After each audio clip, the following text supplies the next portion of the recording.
there at the end of 2005, Darfur was in a little bit of a lull in fighting. Most of the population had been cleansed from the area. The non-Arab population had been swept out of Darfur. In the last year and a half, the rebel groups have splintered even more, making that more chaotic and more violent. The aid workers have had their access limited, which which slows down the food distributed in Darfur. In the last few days, 3 aid workers, 3 drivers of the World Food Program trucks have been killed. In the last week, 30,000 more people have been displaced from villages. So the violence continues. The Sudanese government, who has gotten away with murder, continues to get away with it because the United States and the European Union are paralyzed. More than 2 years ago, the Sudanese government agreed to allow a United Nations peacekeeping force into Darfur. The numbers were agreed upon around 26,000. It would be soldiers, civilian police, advisors, and they had not hammered out yet whether it would be a mandate that allowed them to protect civilians or not. That was the big sticking point. Right now, when I was there, the AU peacekeeping force did not have a mandate to protect civilians. They only had a mandate to protect each other, which doesn't really make sense when you're stepping foot into a genocide. So the 26,000 force that was agreed upon by the Chinese government has still not deployed and is not expected to be fully deployed for at least till the end of the year. There's 9,000 now, but they still do not have a mandate to protect civilians.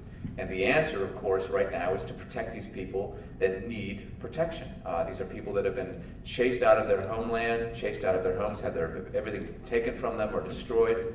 They are sitting in camps like animals. They're living on about 1,500 calories a day. If they try to leave the camps, as you've seen and heard, they get attacked, raped, the men will be killed. They need protection. Those of us who work in advocating for change in the policy of Darfur hope that things will change if Barack Obama becomes president. The fact of the matter is that Barack Obama and Hillary Clinton have both spoken out vehemently for policy change in Darfur. They've criticized the Bush administration on lack of effort to bring peace to the region, and they both say that they will do something. Now, the reality of this situation is the next president, whoever he or she may be, will get into office in early 2009, and Darfur will be, again, on page 4, somewhere down at the bottom on the to-do list for the next president, unfortunately. That's just the reality of the situation. There yet has been enough of a clamor from people in the United States to force the administration to change. Until you can make a policymaker, until you can punish a policymaker by not voting for him, they will continue to do what their constituency asks them to do. Yeah. We just haven't reached that pressure point yet. Yeah. Although, and hopefully we'll have some of them on in a moment, there is a very unique movement in the United States right now. We didn't have it in Rwanda. It certainly wasn't around in Europe during the Holocaust. There is a grassroots movement in America right now. Young people, colleges and universities, thousands and thousands of them who are determined to make never again mean something. And hopefully this is now spreading to Europe. I know it started in England and France, and hopefully it's spread to the Netherlands. Give me a minute to introduce you. In English, you worked with Mr. Jan Prong for about 6 months in Khartoum as an assistant, let's say. You're 27 years old. Can you tell us shortly about the student movement in the Netherlands and Darfur before we go to the United States? No? Yeah.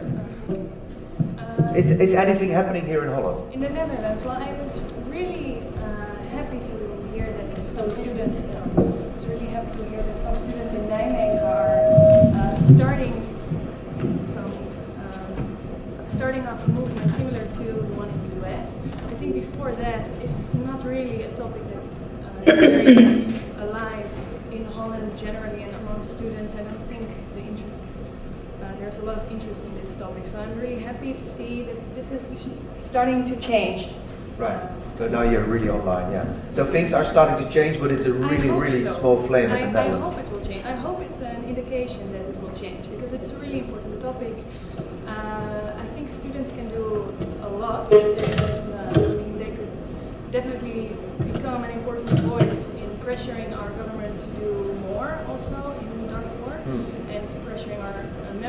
government to also pressure the government to do more. Do you still feel a sense of urgency among young people or students in the United States when it's about Darfur? I feel personally like I at one point was very, very emotionally affected by the situation. And I guess in the last few years this stand-up happened in May of 2005. And recently it's gotten really difficult for me to find out what I'm supposed to do. And I feel like a lot of students at this school feel very similar. I think people care very much and they don't know what to do, so they end up giving up a lot of times. Hey Riley, it's Paul, how are you?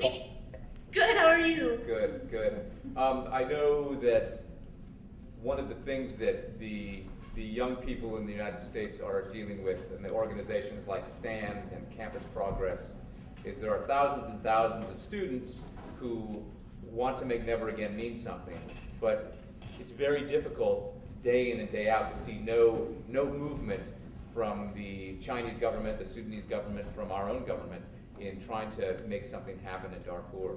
So I understand your feeling of it's, you know, that was 2005, Paul. We had our candlelight vigil and we thought we were going to change the world.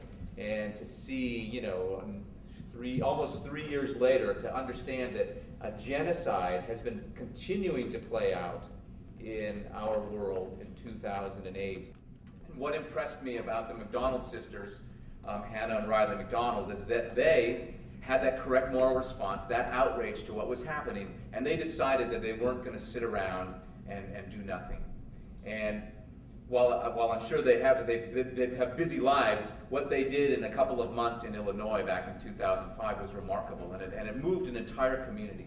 It really moved an entire community. People who had never even knew what Darfur was came out and were genuinely moved. And I know that there were a lot of letters written to their representatives, and the world changed just a little bit that one night.